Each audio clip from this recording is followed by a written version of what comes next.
The state legislature right now is halfway through its annual session up in Tallahassee. They are stirring up a hornet's nest. This week, the Senate did an end run to grease a bill cracking down on violent protests. A bill to tighten voting rules is making headway, but one to tighten dark money rules is not.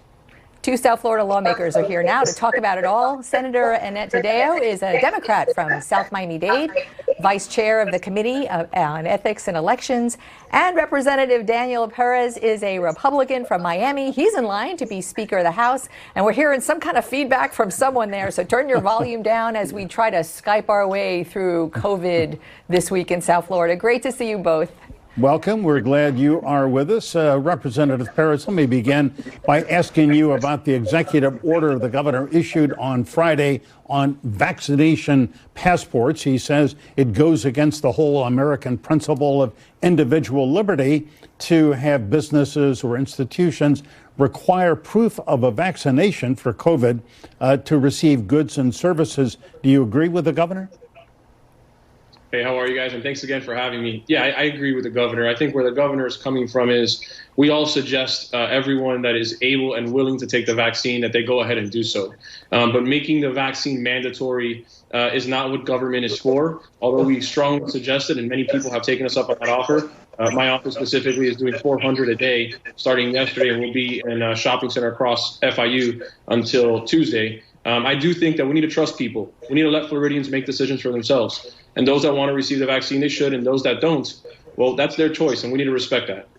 So, Senator Taddeo, along those same lines, so the governor says businesses cannot require proof of vaccination. At the same time, he signed that law that prevents anybody from, well, I should say it protects businesses from lawsuits. Doesn't prevent the lawsuits, but protects businesses from COVID-related lawsuits. Do you see a connection there or no? Well, I see it as very contradictory. Yeah, this is the same conservative party, the Republicans, that said that you couldn't force a business to bake a cake for someone who was getting married and was gay. But now you're going to force businesses to not protect their employees if they wanted to.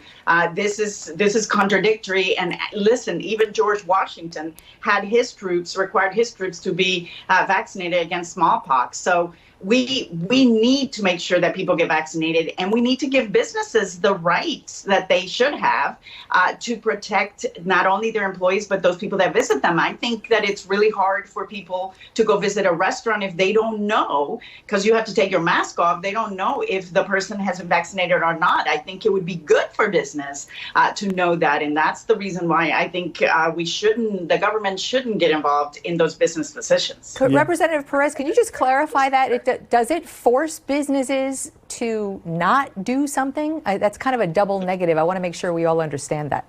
No. I completely understand it. It's a bit confusing as well. And I know Senator Taddeo means well when she's stating it. And I just want to let you know that we're doing exactly what she just said, which is allowing businesses to make their decision. That is the governor's intent. That is what will be implemented. Businesses need to run their silos and their businesses the way that they want to. And all we're saying is it's up to them. We're not going to force a business to force their employees to get vaccinated. If an employee doesn't want to get vaccinated, that's between the employee and the employer. But it's not government's job to force vaccination on a business. Yeah. You know, I remember as a boy going into a restaurant once, seeing the famous sign, no shoes, no shirts, no service, asking my parents about it, and was told, of course, yeah, that's the right of a business owner to set the guidelines, the regulations for whom they will serve. And Senator Taddeo, in a sense, as simple-minded as that is, the restaurant owner, the business owner, has a right to sort of set the guidelines, doesn't he? Absolutely. And what we should be trying to encourage is for everyone, which I know that Representative Perez agrees, we should be trying to get everybody vaccinated. We should be encouraging vaccination. We should be trying to make sure that we don't continue to lose lives right here in Florida. Look, it's over 550,000 people in the country. This is really something, a way for us to get away from this horrible virus is for us to encourage people to vaccinate. So this the governor's signature on a piece of paper is almost like he's going towards his base. It has been politicized, the idea of vaccination, when it shouldn't be. It should be encouraged. He should be actually welcoming cameras so that they can see that he's getting vaccinated. We should get away from this whole idea that there's something wrong with this when it's actually the opposite. Politics kind of mucks up everything, doesn't it? Combating public disorder bill. We've been talking about it as HB1, which already passed. Daniel Perez, your house passed that. It's now in the Senate. Almost got bottled up in the Senate until the president decided to do this end run and make sure it keeps going. The opponents call it the Antiriot Bill. It kind of amps up the consequences for violence during riots or protests. And I think this has been so politicized as well. We talked a little bit last time when you were with us. I wanted to ask you about, there's a component of it that really makes blocking highways, blocking roadways, which could be on face value very dangerous, especially if an ambulance is trying to get through. But it reminded me of the good trouble that late civil rights icon John Lewis, Congressman John Lewis, said. Blocking the Perez Bridge was kind of blocking a roadway, and he called that good trouble, and that spurred civil rights advances. Kind of take us through why that's different in this case. Look, if you want to have a protest here in Miami-Dade County, you're going to have every opportunity to do so as long as it's peaceful. And I thought Representative Fernandez-Barquin explained that fairly well last week when he was on your show with Senator Pizzo. This is for the bad actors, those that are acting violent or inciting violence. If you aren't doing either of those two, then this bill will help you because it will protect you and it will make sure that you are able to peacefully protest. If you do want to have a protest in the middle of the street, there is a process to shut down the street where you have to receive a permit from the city that you are in, that you are trying to have this protest or event in, that would shut down the street. So, I mean, being in the middle of I-95 during rush hour traffic in order to protest, it should not be acceptable. And I think everyone can agree you shouldn't be in the middle of the road on I-95. If you want to have a protest, you will have every opportunity to do so peacefully. This does not take away the freedom of speech at all. All it does is hold those accountable that were violent while protesting. It's that simple. Yeah, Representative Perez, there is a provision in the bill which I think really is so controversial that would allow any driver who gets caught up in a protest on I-95 or any other street or roadway, if they feel threatened, they would be able to drive through the crowd around them if they felt the threat and perhaps injure or even kill somebody and not be liable to a criminal prosecution or have civil liability. I mean, does that go too far? Here's the example that is mentioned when talking about that specific portion of the bill. If I am in my vehicle in the middle of I-95 and all of a sudden I am completely stopped of moving forward because of a protest while they are smashing my window in order to get into my car to take me out because let's say I have a sticker on my car that they're not happy with and now I feel my life is threatened. Yes, if I feel my life is threatened, they could potentially take my life.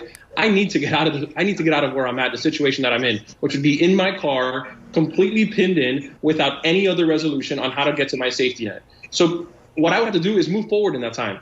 We want to protect people that feel their life is threatened. That is where this situation takes place. So they would have to drive away as best they could, avoiding as many people as they can. But if they're starting to break my windows and I'm in my car and I have nowhere to go, I am going to move forward if that is the only way I'm going to see the next day. That's the scenario that we need to be thinking about when reading that bill.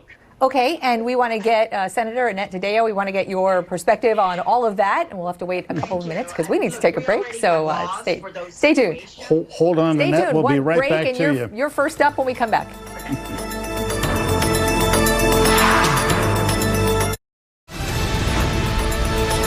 We are back with Florida Senator Annette Taddeo, Florida Representative Daniel Perez. And we're talking about the anti-riot bill, which is so-called anti-riot bill, combating public disorder. Senator Representative Perez made some fair points about why it's important to prevent violence at protests. From your perspective, what's wrong with that? Well, the problem is this bill, the way it is written, literally is like stand your ground, but for your car. You have a right to claim. And again, if you were in this instance he described, that would be fine, but we already have laws for the instance he described, where you need to defend yourself. We don't need something that actually gives carte blanche for people to run over protesters. And that's what this bill does. It's completely unacceptable that we now go from stand your ground, which was already a bad law in Florida, to now a stand your ground on your car. It's unbelievable to me. This is truly like a Black Lives Matter, anti-Black Lives Matter bill, but it also affects many people right here in our community. Why would you say that? Why would you inject a racial component into this bill? Explain that. Absolutely, because this came about. They had a press conference last September. This was specifically about all of the protests that were for Black Lives Matter at a time when we're seeing it now with the case where we were talking about George Floyd and the injustices and the fact that we have a problem in our country with racism. And you have every right to go out there and protest. That's what a freedom of government is all about. That's what our Constitution says. We have a right to do that. And like John Lewis used to call it, is good trouble. And this is part of who we are as a country. And the only reason we've moved forward is because people like Rosa Parks and others have stood up against the government. Representative, I want to give Representative Perez a chance to address that, if you would. Thank you. Thank you so much, Glenn. Here's what I invite my good friend Antiriot to do. I think the senator should honestly read the bill and tell me where in this bill it says that this only applies to African-American protesters. Where in this bill does it say that African Americans and Black Lives Matter individuals are going to be treated differently than anyone else? It does not. This is not about race. The same way a black person, a Hispanic person, a white person would be violent, they would all be treated the same way. And in the scenario that she gave, where someone would be peacefully protesting, if a vehicle were to run them over, they would go to jail for vehicular manslaughter and they would spend a lot of time behind bars. There is accountability in this. This is simply for the people that are acting violent. If you're a peaceful protester, you should be happy that this bill is happening. But more importantly, the racial distinction is quite concerning because there is nothing in this bill that states it's only against African Americans. Absolutely nothing. I welcome someone to point to me what part of the bill says this bill is racist because of X, Y, and Z. You won't find it. Yeah, Representative Perez, I have in fact read the bill, and you're right, there are no specific references to people of color. But the fact of the matter is, just look at the Black Lives Matter protest from last May and June that happened all across Florida. The people who were out on the streets were black, brown, or just young people, but they were predominantly minority people who were angry and upset about the murder of George Floyd. I mean, that's just a fact, isn't it? And then it was subsequently, as Senator Tadeo says, the governor came out with this proposal for this bill. Seems to be cause and effect. Well, Putney, absolutely not. This bill in the House came out after the January 6th riots in the Capitol. That is no, it came up before, sir. There was a press conference in September that was held by the governor talking about this bill. This was not January 6th. I wish it were. I wish we would be worried and we would all be talking about those officers that perished on January 6th and how unfortunate that was. But that's not what this is about. And the fact is our entire system has been proven time and time again that it is racist. We do have a problem, and this is the discussion we should be having. And by the way, there is a portion of the bill, which I have read, where it talks about, taking down the monuments that we have. Well, interesting enough is it's very, very clear about the type of monuments and the fact that you can't bring down this monuments, many of them, which are, of course, very taken aback by a lot of people because they stand for racism. They stand for a time when we were for slavery. They stand for a time when, we really should move forward as a country. And that's all we're trying to do when we go out and protest. And now we're creating laws to make it easier for people to continue to treat people who are of different color in a way that is discriminatory. I think for time, Representative Perez, I want to address taking down the monuments, which I'm going to guess you're going to call vandalism. In this bill, how is that handled? And there is a process for taking down offensive monuments as well. 46 seconds left. Can you do that? I'll keep it very simple. There is a process in order to remove monuments. And anyone that wants to go through that process, I invite them to do so. That is their right as an American to do so. The whole point, though, is we want to make sure that history is kept in its current posture without vandalism. We see it all over across party lines. This is not Republicans or Democrats or independents. Everyone is doing them for different reasons. And we just want to make sure that our history is preserved and that monuments are preserved. And if that community doesn't want that monument to be preserved, well, they have every right to go through the process and take that down. But we just want to make sure that vandalism doesn't take place.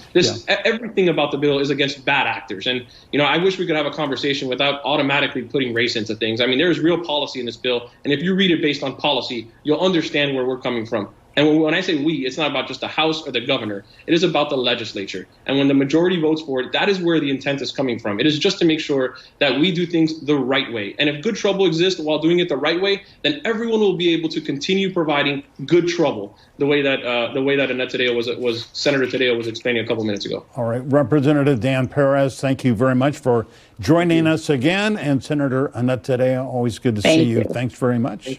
Great to have you both.